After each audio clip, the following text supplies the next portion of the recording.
नमस्कार दोस्तों, आप सभी का बहुत बहुत स्वागत है आप सभी के अपने इस NIOS क्लासेस यूट्यूब चैनल पे।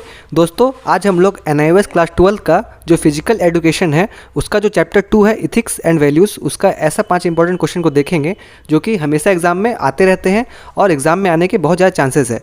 तो वीडियो अगर अच्छा लगे तो वीडियो को लाइक कर दीजिएगा और चैनल को सब्सक्राइब कर दीजिएगा। तो चलिए वीडियो को ज़्यादा लंबा नहीं करते और वीडियो को जल्दी से स्टार्ट कर लेते हैं। आइए अब देखिए, जो पहला क्वेश्चन है हमारा वो यह है, explain the meaning of sportsmanship. हमें स्पोर्ट्समैनशिप का मीनिंग को एक्सप्लेन करना है। तो चलिए जल्दी से एक्सप्लेन कर लेते हैं। देखिए, sportsmanship is a concept in sport that focuses in enjoying physical activity और sports through fairness, ethics, respect, self control, courage and sense of fellowship with opponent. देखिए, स्पोर्ट्समैनशिप जो है कि एक तरह कंसेप्ट है स्पोर्ट्स में जो कि फोकस करता है इंजॉइंग फिजिकल एक्टिविटी को एंजॉय करने में और स्पोर्ट्स को एंजॉय करने में थ्रू फेयरनेस, मतलब फेयरनेस के द्वारा, इथिक्स के द्वारा, रिस्पेक्ट के द्वारा, सेल्फ कंट्रोल के द्वारा, कर्ज के द्वारा and sense of fellowship with opponent. मतलब कि हमारा जो विरोधी पार्टी है, हमारा उसके साथ कैसा बिहेवियर है, उसके साथ हमारा कैसा व्यवहार है ना। तो इसी को बोलते हैं sportsmanship. It is a behaviour and attitude that show respect for the rules of the game and other players. अच्छा, एक एग्जाम्पल भी मैंने यहाँ पे कंसीडर किया है तो आप लोग इसको भी देख सकते हैं। देखिए, शेकिंग हैंड्स, अच्छा यहाँ पे 2 बार हो गया शेकिंग हैंड, बस एक बार ही मानिएगा। Shaking hands with the opponent after the match is considered as a symbol of good sportsmanship. मतलब कोई भी मैच खत्म होने के बाद हमें हमारा जो अपोनेंट का जो पार्टी होता है उससे हैंड शेक करना चाहिए, जो कि कंसिडर किया गया है एक गुड स्पोर्ट्समैनशिप को। अब देखिए, जो दूसरा क्वेश्चन है हमारा वो यह है, what do you mean by ethics and values. मतलब आप इथिक्स एंड वैल्यूज़ से क्या समझते हैं। The generally accepted set of moral principles are known as ethics. मतलब जनरली जो मोरल प्रिंसिपल को एक्सेप्ट किया जाता है वो इथिसेस है। मोरल का मतलब क्या है यहाँ पे देखिए, moral means the goodness and badness और right and wrong in action, है ना।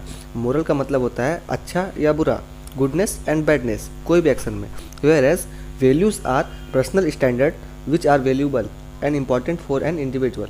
मतलब जो वैल्यू है वो एक खुद का एक पर्सनल स्टैंडर्ड है जो कि वैल्यूबल है ना, कोई भी इंडिविजुअल के लिए वो वैल्यूबल है और इम्पॉर्टेंट है।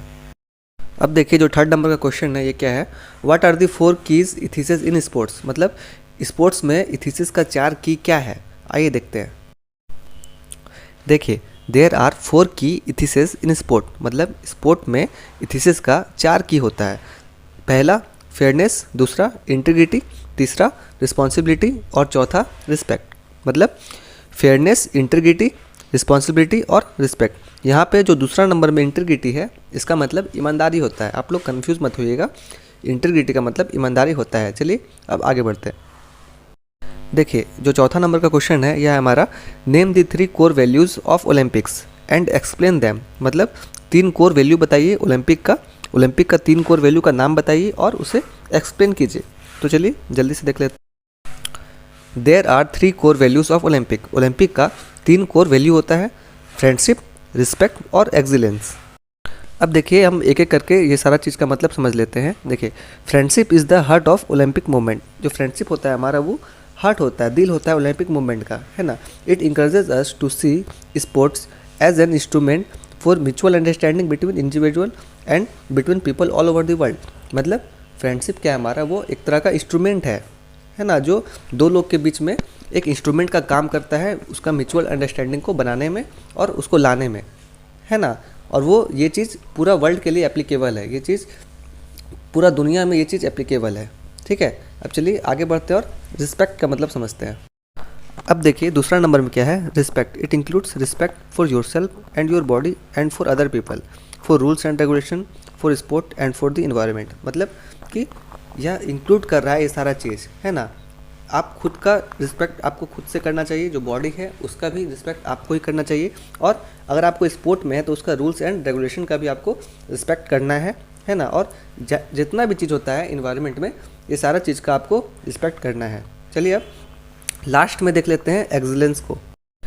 देखिए, excellence means doing the best on the play ground और इन आवर प्रोफेशनल लाइफ, है ना। मतलब जो एक्सीलेंस होता है वो जब आप सबसे अपना बेस्ट देते हैं अपना, तो वो एक्सीलेंस है, चाहे वह आप फील्ड में दे रहे हो या आप अपने खुद का लाइफ में दे रहे हो, है ना, अपना पर्सनल लाइफ में दे रहे हो। अब देखिए, जो आखिरी क्वेश्चन है हमारा, व्हाट इज़ योग क्या है ना। तो चलिए देखते हैं इसका आंसर को।